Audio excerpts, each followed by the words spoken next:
Have you ever felt a chill when you're alone, as if someone's watching? This is James Carter's story.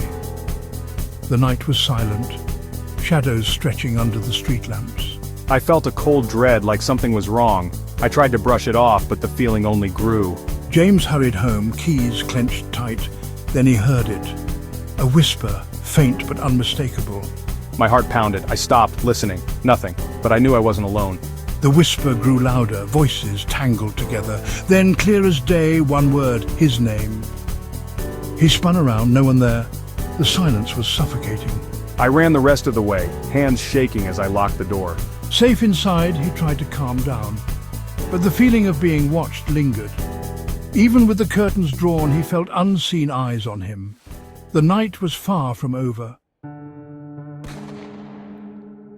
Morning brought little comfort. James tried to convince himself it was all in his head. I checked my security cameras, hoping to see nothing. The footage was normal, until a flicker in the corner.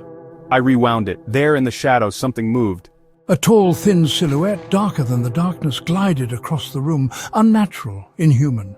It was in my flat while I slept. The oppressive feeling grew. Every creak, every shadow felt like a threat.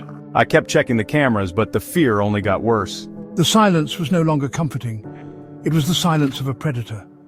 James knew the whispering thing had followed him home. He was not alone. I called my friend Mark. I needed someone to believe me. James, maybe it's just stress. Try to rest. But rest was impossible. The whispers returned louder inside his flat. I didn't sleep. I called Mark again, desperate. I'll come over tonight, James. You're not alone. That evening, Mark's phone rang, static, then a chorus of whispers. James, are you there? Distorted voices. Suddenly a scream, James's scream, then silence. Mark called back, but only got voicemail.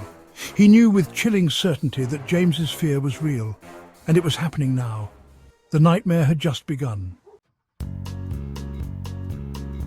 Mark and Sarah rushed to James's flat. The door was unlocked, the place in chaos. James was gone.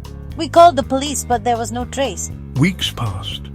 The horror faded, but strange things began to happen. Sarah heard whispers at night.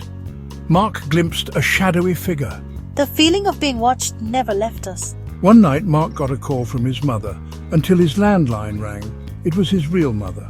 The voice on the mobile was a perfect imitation. Mark realized the thing could mimic anyone. We can sound like anyone you love. Mark threw the phone away. The thing was toying with them, learning, waiting. It was never gone.